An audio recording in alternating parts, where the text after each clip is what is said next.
Episode 20, Was Jesus a Socialist? The Anarcho-Christian Podcast, evaluating the relationship between the Christian and the state.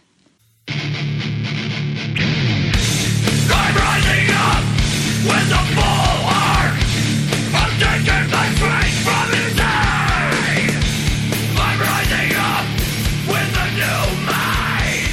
I'm taking your words and let you behind. I'm coming up from underneath the rain. Hi everyone, welcome back. In today's episode, we will look to an article from Lawrence Reed to see if we can answer the question, was Jesus a socialist? But before we begin, and if you haven't already, hit that subscribe button on whatever podcatcher you're using, so not to miss any future episodes. And if you're not sure where to find us, visit anarchochristian.com/subscribe. There you'll find links to subscribe to the podcast on iTunes, Stitcher, Android, Google Play, and YouTube. If you're enjoying the podcast, please consider letting us know by leaving a 5-star rating and review on iTunes or wherever you catch the episodes. It will help us reach more listeners and grow the show. Also, you can support the show with a one-time or monthly donation through Patreon. Thank you, Leonardo, for becoming our newest patron. If anyone else is interested, visit the support tab on anarchochristian.com. That will take you to our Patreon page, where you'll find a few ways to support us. So if you like what we're doing, hit the link, check out the options for support, and thank you again, Leonardo, for your financial support. All right, was Jesus a socialist? This is a big topic within the Christian anarchism circles online. You'll always see this fight between anarcho-communist and anarcho-capitalist, and exactly who is Jesus. And of course, as Christians, that's who we're looking to. That's our main point of inspiration on how we're supposed to act, right? As Christians, as little Christ, how are we supposed to act? How are we supposed to engage with society? Do we interact as socialist or communist or capitalist or voluntarist or whomever? So the socialist perspective is a big one. In the United States, where socialism is not typically as popular, you will not see this as much, but in other countries like South America or over in Europe, you might see this a little bit more.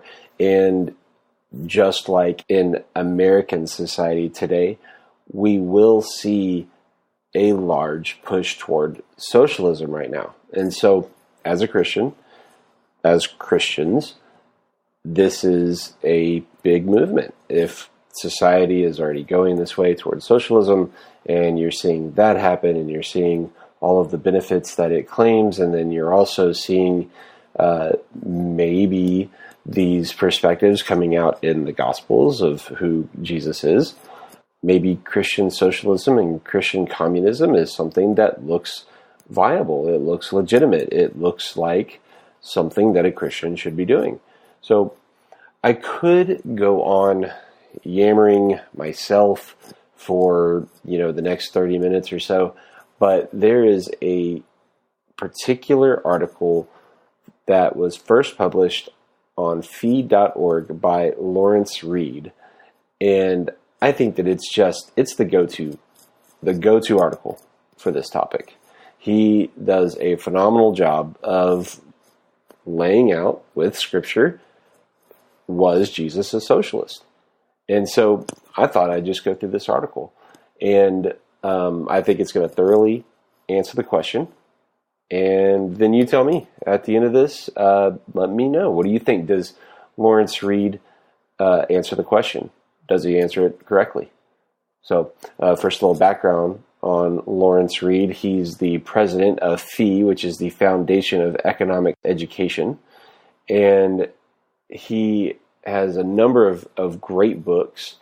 Real Heroes, Inspiring True Stories of Courage, Character and Conviction is one, and a number of small pamphlets, and this being one as well, Render Unto Caesar. And So, without further delay, let's just get into the article. So, Rendering Unto Caesar, Was Jesus a Socialist? By Lawrence Reed. On June 16, 1992, London's Daily Telegraph reported this astonishingly bold remark by former Soviet leader Mikhail Gorbachev. Quote, Jesus was the first socialist, the first to seek a better life for mankind. End quote. Perhaps we should cut Gorbachev some slack here. A man who climbed his way to the top of a stringent atheist empire with a sorry track record on human rights was probably not a Bible scholar.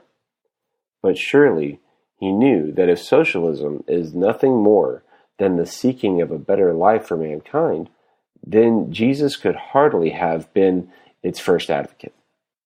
He would, in fact, be just one of several billion of them. You don't have to be a Christian to appreciate the errors in the Gorbachev canard. You can be a person of any faith or no faith at all. You just have to appreciate facts, history, and logic. You can even be a socialist, but one with open eyes, and realize that Jesus wasn't in your camp. Let's first define the term socialism, which the Gorbachev comment only obfuscates. Socialism isn't happy thoughts, nebulous fantasies, mere good intentions, or children sharing their Halloween candy with one another. In a modern political, economic, and social context, socialism isn't voluntary like the Girl Scouts. Its central characteristic is the concentration of power to forcibly achieve one or more, or usually all, of these purposes. Central planning of the economy, government ownership of property, and the redistribution of wealth. No amount of, we do it all for you, or it's for your own good, or we're helping people rhetoric can erase that. What makes socialism socialism is the fact that you can't opt out, a point eloquently made here by David Boaz of the Cato Institute. Quote, one difference between libertarianism, a personal choice and liberty-based system, and socialism is that a socialist society can't tolerate groups of people practicing freedom, but a libertarian society can comfortably allow people to choose voluntary socialism.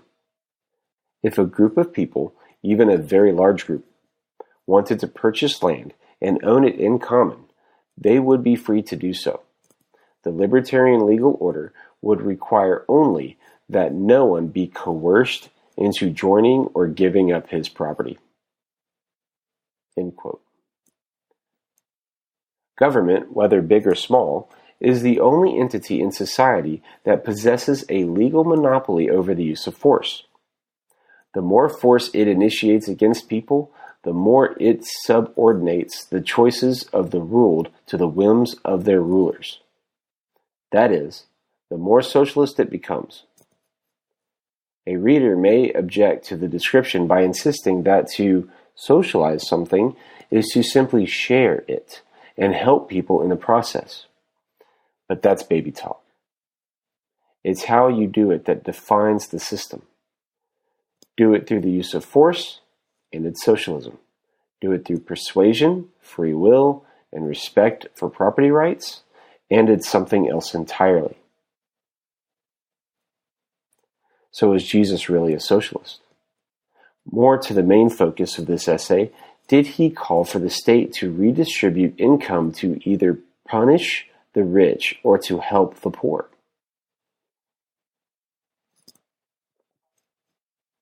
I first heard Jesus was a socialist and Jesus was a redistributionist some 40 years ago. I was puzzled. I had always understood Jesus' message to be that the most important decision a person would make in his earthly lifetime was to accept or reject him as Savior. That decision was clearly to be a personal one, an individual and voluntary choice. He constantly stressed inner spiritual renewal as far more critical to well-being than material things. I wondered, how could the same Jesus advocate the use of force to take stuff from some and give it to others? I just couldn't imagine him supporting a fine or a jail sentence for people who don't want to fork over their money for food stamp programs. Wait a minute, you say. Did Jesus answer, "Render unto Caesar the things that are Caesar's, and unto God the things that are God's," when the Pharisees tried to trick him into denouncing a Roman-imposed tax? Yes, indeed. He did say that. It's found first in the Gospel of Matthew, 22:15 through 22, and later in the Gospel of Mark, chapter 12, 13 through 17. But notice that everything depends on just what truly did belong to Caesar and what didn't, which is actually a rather powerful endorsement of property rights. Jesus said nothing like, "It belongs to Caesar," if Caesar simply says it does, no matter how much he wants, how he gets it, or how he chooses to spend it. The fact is, one can scour the scriptures with a fine-tooth comb and find nary a word from Jesus that endorses the forcible redistribution of wealth by political authorities. None, period. But didn't Jesus say he came to uphold the law, you ask? Yes, in Matthew 5:17 through 20, he declares, "Do not think that I have come to abolish the law or the prophets. I have not come to abolish them, but to fulfill them." In Luke chapter 24:44, he clarifies this when he says, "Everything must be fulfilled that is written about me in the law of Moses and prophets and the Psalms." He was not saying, whatever laws the government passes, I am all for. He was speaking specifically of the Mosaic law, primarily the Ten Commandments and the prophecies of his own coming. Consider the 8th of the Ten Commandments. You shall not steal. Note the period after the word steal. This admonition does not read, "You shall not steal unless the other guy has more than you do," or "You shall not steal unless you're absolutely positive you can spend it better than the guy who earned it." Nor does it say, "You shall not steal, but it's okay to hire someone else, like a politician, to do it for you." In case people were still tempted to steal, the 10th commandment is aimed at nipping in the bud one of the principal motives for stealing and for redistribution. You shall not covet. In other words, if it's not yours, keep your fingers off of it. In Luke chapter 12, 13 through 15, Jesus is confronted with a redistribution request. A man with a grievance approaches him and demands, "Teacher, tell my brother to divide the inheritance with me." Jesus replies thusly, "Man, who appointed me a judge or an arbiter between you? Watch out. Be on your guard against all kinds of greed. Life does not consist in an abundance of possessions." Wow. He could have equalized the wealth between two men with a wave of his hand, but he chose to denounce envy instead. What about the story of the Good Samaritan? Doesn't that make a case for government welfare programs or redistribution, you inquire? The answer is an emphatic no. Consider the details of the story as recorded in Luke chapter 10, 29 through 37. A traveler comes upon a man at the side of the road. The man had been beaten and robbed and left for dead. What did the traveler do? He helped the man himself on the spot with his own resources. He did not say, "Write a letter to the emperor," or "Go see your social worker," and walk on. If he had done that, he would more likely be known today as the good-for-nothing Samaritan, if he were remembered at all. The Good Samaritan story makes a case for helping a needy person voluntarily out of love and compassion. There's no suggestion that the Samaritan owed anything to the man in need, or that it was the duty of a distant politician to help out with other people's money. Moreover, Jesus never called for equality of material wealth, let alone the use of political force to accomplish it, even in situations of dire need. In his book, Biblical Economics, theologian R.C. Sproul Jr. notes that Jesus wants the poor to be helped, but not at gunpoint, which is essentially what government force is all about. Quote, I am convinced that political and economic policies involving the forced redistribution of wealth via government intervention are neither right nor safe. Such policies are both unethical and ineffective.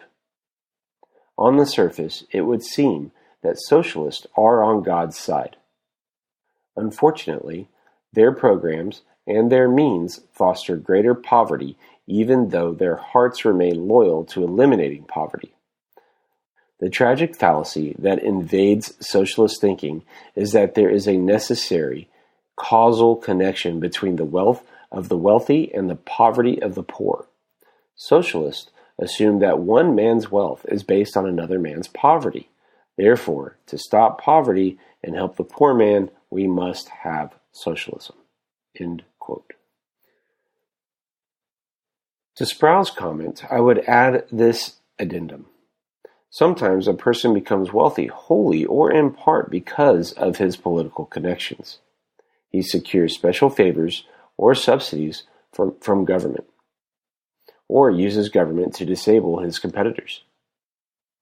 No consistently logical thinker who favors liberty and property rights, whether he's Christian or not, supports such practices. They are forms of theft, and their source is political power. The very debilitating thing that progressives and socialists advocate more of. Legitimate wealth is derived voluntarily. It comes from the creation of value and mutually beneficial voluntary exchange. It does not spring from political power that redistributes in reverse, taking from the poor and giving to the rich. Economic entrepreneurs are a boon to society. Political entrepreneurs are another animal entirely.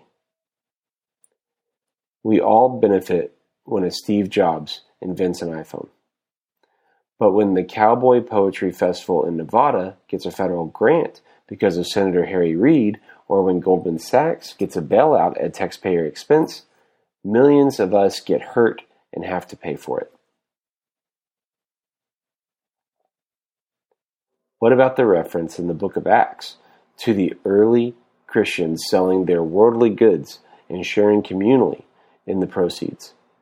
That sounds like a progressive utopia. On closer inspection, however, it turns out that those early Christians did not sell everything they had and were not commanded or expected to do so. They continued to meet in their own private homes, for example. In his contributing chapter to the 2014 book, For the Least of These, A Biblical Answer to Poverty, Art Lindsley of the Institute of Faith, Work, and Economics writes, quote, again, in this passage from Acts, there is no mention of the state at all. These early believers contributed their goods freely, without coercion, voluntarily. Elsewhere in Scripture, we see that Christians are even instructed to give in just that manner, freely, for God loves a cheerful giver, 2 Corinthians 9:7. There is plenty of indication that private property rights were still in effect. End quote. It may disappoint progressives to learn that Jesus' words and deeds repeatedly upheld such critically important capitalist virtues as contract, profit, and private property. For example, consider his parable of the talents, Matthew 25:14-30. Of several men in the story, The one who takes the money and buries it is reprimanded, while the one who invests and generates the largest return is applauded and rewarded. Though not central to the story, good lessons in supply and demand, as well as the sanctity of contract, are apparent in Jesus' parable of the workers in the vineyard, Matthew 20, 1-16.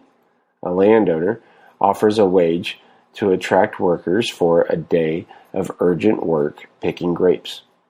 Near the end of the day, he realizes he has to quickly hire more, and to get them, he offers for an hour of work what he previously had offered to pay the first workers for the whole day. When one of those who worked all day complained, the landowner answered, "I am not being unfair to you, friend. Didn't you agree to work for a denarius? Take your pay and go. I want to give the one who was hired last the same as I gave to you. Didn't I have the right to do what I want with my own money? Or are you envious because I am generous?" The well-known golden rule comes from the lips of Jesus himself in Matthew 7:12. "So in everything, do to others what you would have them do to you. For this sums up the law and the prophets." In Matthew 19:19, Jesus says, "Love your neighbor as yourself." Nowhere does he even remotely suggest that we should dislike a neighbor because of his wealth or seek to take the wealth from him. If you don't want your property confiscated, and most people don't, then clearly you're not supposed to confiscate someone else's. Christian doctrine cautions against greed. So does present-day economist Thomas Sowell. "I have never understood why it is greed to want to keep the money you have earned, but not greed to want to take somebody else's money." End quote.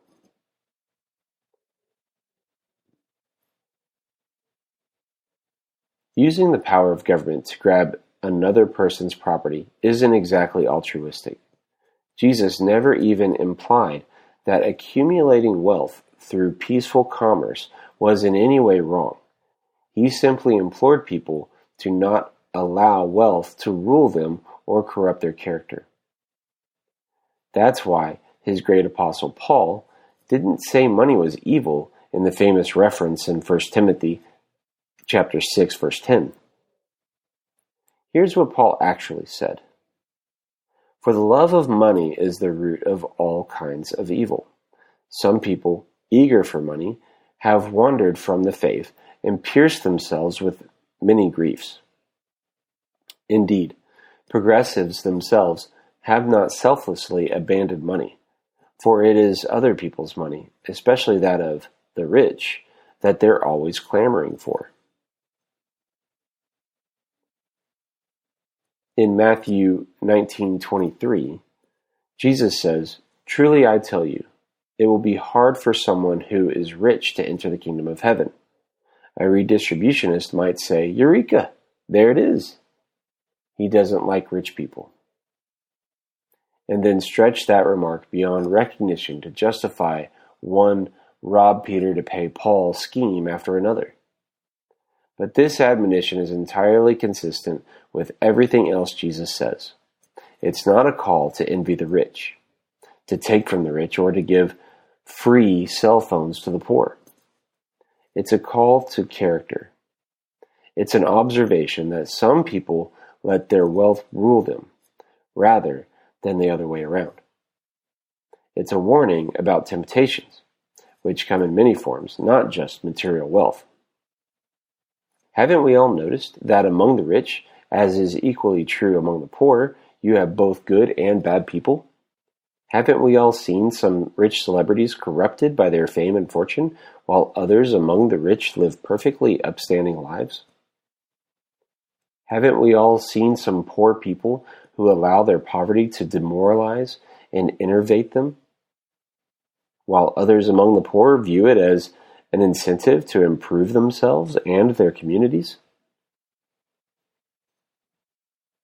When the first version of this essay appeared in January 2015, several progressive friends raised Romans 13:1-7 as evidence contrary to my thesis.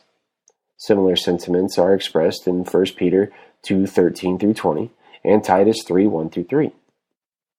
In the Romans 13 passage, the Apostle Paul urges submission to the governing authorities and warns against rebellion. He also says that if you owe taxes, pay your taxes. So a socialist or progressive of today might say this blesses all sorts of things, including redistribution, a welfare state, or whatever the state wants to do either for you or to you. This is quite a leap. Here, as in all other parts of the Bible, context is important. Paul was speaking to early Christians in an environment seething with anti-Roman feeling. He undoubtedly did not want the growth of Christianity to be sidetracked by violence or other provocations against the Romans that would be brutally repressed. He was attempting to set the people's sights on what he regarded as higher things of greater immediate importance.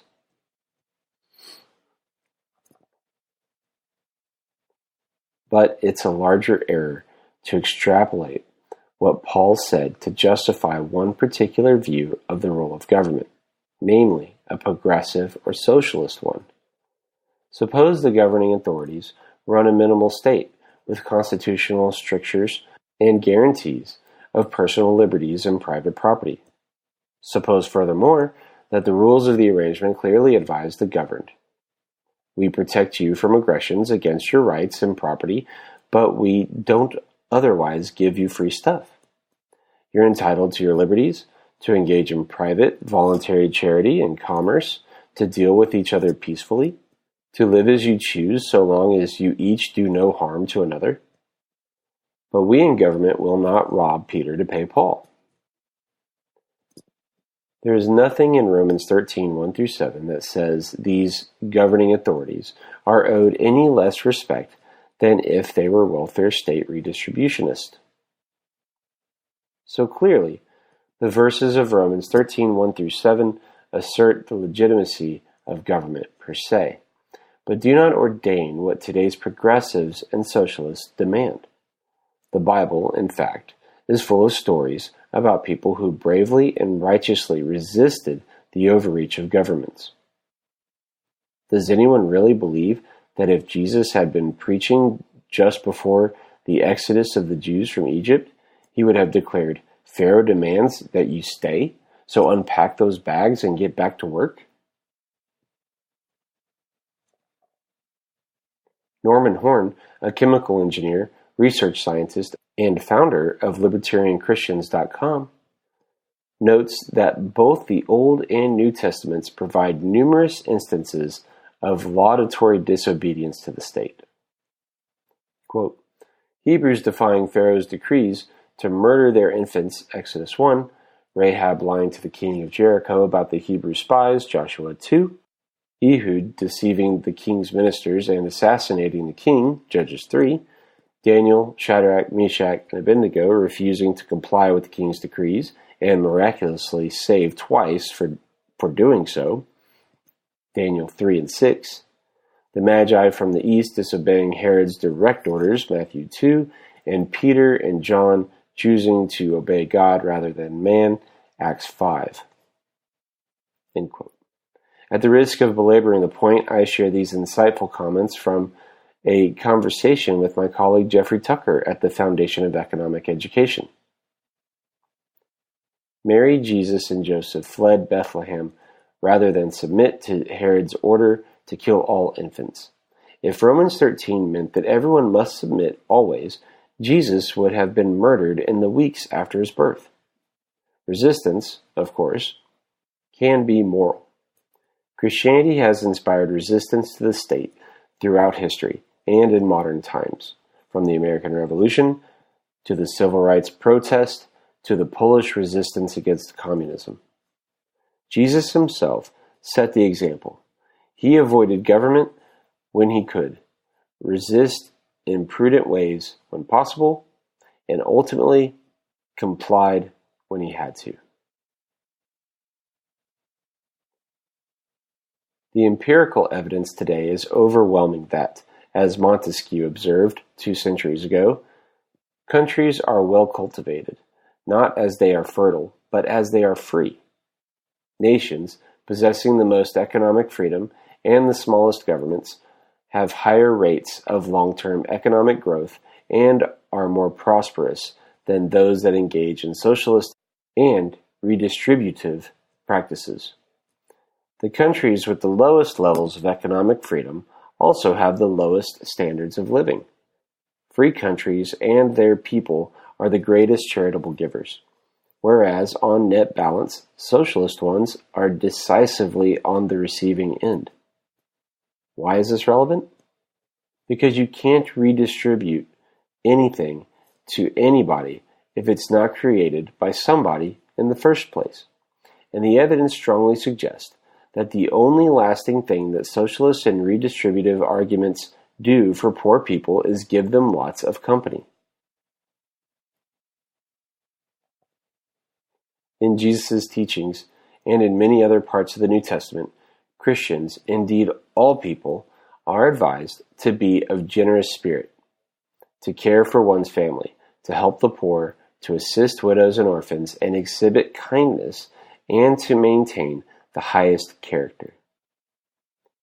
How all that gets translated into the dirty business of coercive, vote-buying, politically driven redistribution schemes is a problem for prevaricators with agendas. It's not a problem for scholars of what the Bible actually says and doesn't say. Search your conscience. Consider the evidence. Be mindful of facts. Ask yourself, when it comes to helping the poor, would Jesus prefer that you give your money freely to the Salvation Army or at gunpoint to the welfare department? Jesus was no dummy. He was not interested in the public professions of charitableness in which the legalistic and hypocritical Pharisees were fond of engaging. He dismissed their self-serving, cheap talk. He knew it was often insincere, rarely indicative of how they conducted their personal affairs, and always a dead end with plenty of snares and delusions along the way. It would hardly make sense for him to champion the poor by supporting policies that undermine the process of wealth creation necessary to help them. In the final analysis, he would never endorse a scheme that doesn't work and is rooted in envy or theft. In spite of the attempts of many modern-day progressives to make him into a welfare state redistributionist, Jesus was nothing of the sort.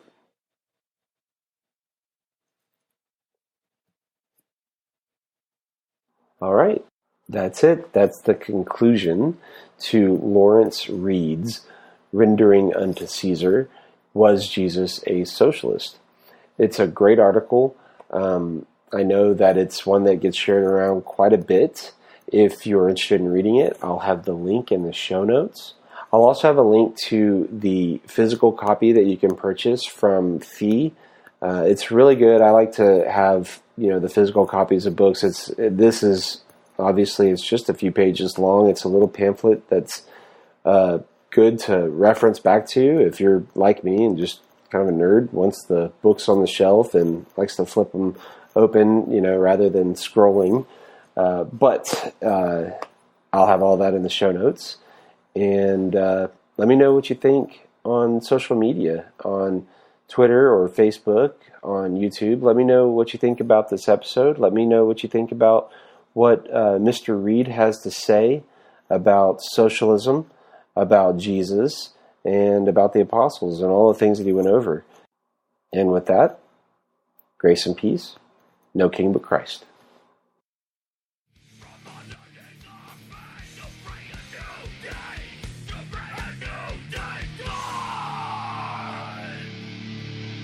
Thank you for listening to the Anarcho-Christian Podcast. Subscribe to our email notifications at anarchochristian.com. Like us on Facebook.com/anarcho-christian and follow us on Twitter at anarchoxp.